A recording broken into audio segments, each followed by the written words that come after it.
Welcome to Toffee Review, your source for all things Everton. I'm Gerry, Terry, and Max are here with me to talk about Seamus Coleman. If you've been anywhere near Everton Twitter recently, you will almost certainly have seen one person slating Seamus Coleman, only to be just lambasted by like 20 other people. And then, after the United game, other people started getting a little braver, okay? Because he's not exactly someone that it's very popular to slate. Because he's awesome, okay? He's just this amazing guy. So, and I didn't even mean to, but I'm rocking the green jacket for Seamus. Didn't even mean to, but there you go. So, guys, he hasn't had the best form over this little stretch. But let's discuss, okay? Terry, he's been catching some abuse. How much of this abuse does he deserve? He's not been playing well, to be fair. The last couple of games, and earlier in the season, a couple of games like Bournemouth away, he's not been having some of his better games, but only by his own high standard. Like, he's not been the Seamus Coleman he can be. Now, I understand it. I don't agree with it, because I just think supporters in general of all clubs are becoming ridiculous. They've always been reactionary, like football supporters, but now it's getting to the point where if you have back-to-back lesser games or poor games, you need to be sold, and you need to be replaced. He's not good. If you're over a certain age, if you're 30 or over, you're finished. Or if you're under 30, you're never going to be good enough. And it's ridiculous. Like, he's not having the best spell of his career at the minute, but it's, you know what I mean? It's like, it's an isolated couple of games. His whole body of work at the club so far is still very, very good. Just having a few bad games does not mean, oh yeah, well, we need to. I saw one person say, to get where we want to go, we need to have better than him, and I'm like, really, that's ridiculous. What I will say for the spirit of debate is, I think in the summer, and this is going to sound really harsh on John Joe Kenny, I think we do need to buy a right back, because I think we need a right back equivalent of Luca Dean, someone who will come in and will push the established guy. And Leighton Baines obviously is a bit older than Coleman, but I think another serious first team contender who, if Coleman loses his position to him, he might not get it back. But he got an injury, lost it to Kenny, came back straight away. And I don't think that was good for Coleman, because I think he's come back still carrying a little bit of the injury. And I think if we had someone like a Luca Dean on the other side and was keeping Coleman out, then if he had a poor game, Coleman would come back in, and he would know then, right, I need to be on my top form to keep this shirt. I want that everywhere. We've got two good players in each position across the squad, but there are still some positions where there is a clear first choice where if they play poorly, it's not likely they're going to get dropped if fit. I think Coleman is one of them. I think Idrissa Gueye is another one. He would benefit from a stronger bit of competition, but I think it's absolutely ridiculous some of the stick he's been getting. He's one of our most consistent, important players. He's one of our best senior players, and as mentioned in previous segments, he's a future captain. He's got to be. I think from next season he will be the captain. At the minute, he's sort of captain unofficially, because Baines and Jagielka are not playing, not likely to get into the team now, bar an injury. So Coleman's the guy. Coleman's the leader on the pitch. So, Max, I'm sure you have a strong opinion or two about this. What do you got on this? Yeah, it's worth mentioning. I think that was an absolutely fantastic long-term assessment by Terry there, in terms of bringing someone in, almost a Luca Dean of a right back to push Coleman for competition for places. I remember when Seamus Coleman, I can't remember if it was the debut, because I often get mixed up. I don't know whether his debut was the Tottenham game or not, but that game against Benfica, where he was playing left back, and we ended up getting tonked, something like 6-1. Like that speaks volumes of the kind. Obviously he's of the old guard. He was there under Moyes. As Terry said, he's this consistent figure that has been, in that side no matter what for such a long period of time. I think it's like near approaching 10 years. He's this last year, 2 years, he's had absolutely torrid luck with injuries. The injuries that he's sustained have been freak incidents, really. Obviously, that horrible leg break and the with a fracture in his foot. They're not nasty. They're nasty injuries to have to contend with, especially when it's someone like Seamus Coleman as a right back who's used to being that engine man, that start week after week after week.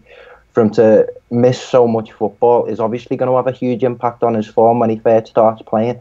We remember that game when he first come back against Leicester and he made that sprint down the pitch towards the latter part of the game, and it gives you that hope that maybe we will be seeing the Coleman of old come back. But as things have played out, it does look like there are a few holes in his game. What is he now, 30 years old, which is quite strange considering I feel like I've seen his career kind of develop from a youngster playing at right midfield to now, where he's undoubtedly a future captain of the club. But I don't think he deserves to be slated or had a go at. His performances certainly deserve, constructive criticism.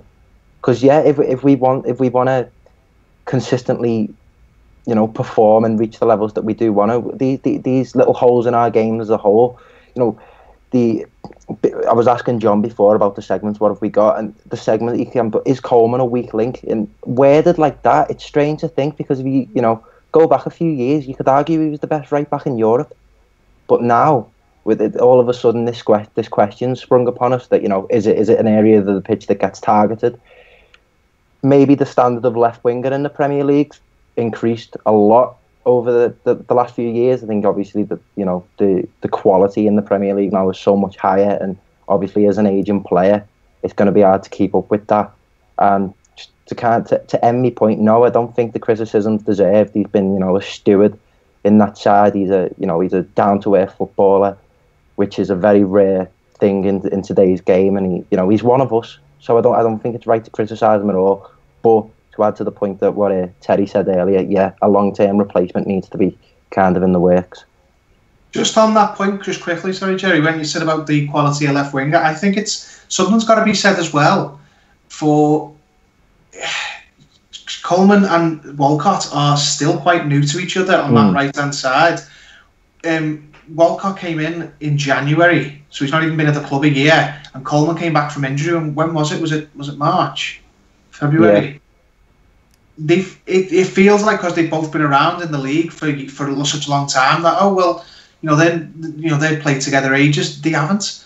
Walcott, and this is not me putting the blame on Walcott, but partnerships, especially down each side, at centre back and centre midfield, little partnerships what make teams, and they are clearly still trying to figure out the right balance between each other. When Martial scored his wonder goal against us, against Man United, Coleman runs 3 steps forward and immediately starts to berate Walcott, because from Coleman's point of view, he can't approach that player because he's got another player behind him. So he feels that Walcott should be making more of an effort to try to make that run back and to pressure the player. So it may just be that it's not really all down to Coleman. It's more of a chemistry thing that they're still trying to find the right balance for, and that could be true of any player. I mean, there's some players who we may not have even seen the best of Bernard and Digne yet, because they're still quite new to each other. They're playing quite well at the minute, but who knows? They could be even better when they get to really know each other's game inside and out, the way Baines and Pienaar did, and most famously. So Coleman, it may just be, is struggling at the minute because there are a lot of new players in the team, and he's, as experienced as he is, he's not a wizard. He's got to figure out what other players are like and where he needs to, when he needs to stay, when he needs to go. Also, if you watch, keep an eye on Walcott when he's playing. His recovery on defense, he doesn't sprint back often. I've seen him kind of jogging back when the other team is breaking before, and he's not actively trying to help at times. I'm not trying to make a blanket statement. I don't think he's always doing that, but I have seen him lack effort when supposedly he's supposed to be getting back. I just don't know what these people who are slating Coleman expects us to do right now. He's our best right back. Yeah. Last week he sort of got exposed by Martial at certain times because Martial is awesome. Yeah. He's really, really fast. His strength is right now sort of Seamus's weakness, and that's quickness. Seamus seems a little like he's had a little trouble getting his feet and being able to kind of contain Martial because Martial is really quick and confident. So that's something, the hope is that will come. I think you'll see a better performance from him this weekend, period. I think he'll look good this weekend. Also, I think Kenny is a better player than people give him credit for. I think he doesn't have the consistency yet. He'll have 2 or 3 good games and then just have an absolute, just a bad one. And that's because those young players, that's the way they work. They don't have consistency yet, and so that's why you don't want to play them every week. You want to be able to just give them a little time and then get your main guy back in. So I'm not, maybe I'm giving Seamus too much credit, but and Kenny too much credit. Right now, I want to see how Seamus kind of finishes up this before the winter break, before the transfer window, the winter transfer window. I want to see how he performs during that stretch. If he keeps getting roasted, at that point I would almost say we're looking for a replacement for Coleman rather than for Kenny, because then Kenny can continue to back up whoever it is, but Coleman's probably going to expect to start somewhere, I would think, anyway. I think he's going to play better, but there's going to be those games. Yeah. But we have to see how many of those are. I'm curious if we're going to be looking for right backs during the transfer window in winter. Because it's not like we need a lot of positions. No. So, I'll be curious. All right, guys. Anything else on Seamus? I feel like we've given this a thorough going over.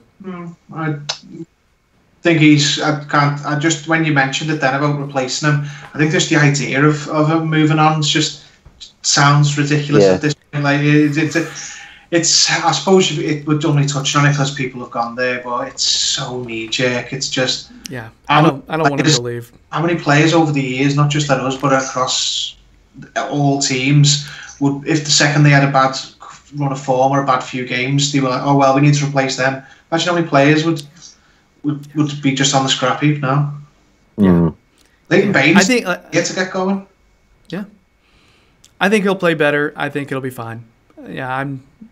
I've got confidence in the guy, but if he takes a long stretch of poor form, that's when you got to look at it. The lad's captain of Ireland. As Terry said, it's a poor run of form by his own standards, and as far as Everton concerned, he is certainly one of us. So, there's a lot more leniency there, and rightly so. All right, so I guess that's it for our Seamus Coleman segment. We say be patient. We say he's awesome. All right. Anyway, if you're digging the videos, please subscribe to the Toffee Blues YouTube channel. If you want more Terry, check out the Liverpool Echo fan Gerry. Check out Twitter. He'll kind of tell you when he's going to be there and everything. Same with Max. Check Max's Twitter because he shows up on lots of podcasts and different channels and everything. So check him out. And also the Toffee Blues YouTube channel. All right. That's it for our video segments. Coming up next, we'll have If You Know Your History on the podcast. So switch over to the podcast if you're watching video. And if you're listening, stay tuned. We've got a quiz coming up. So, bye.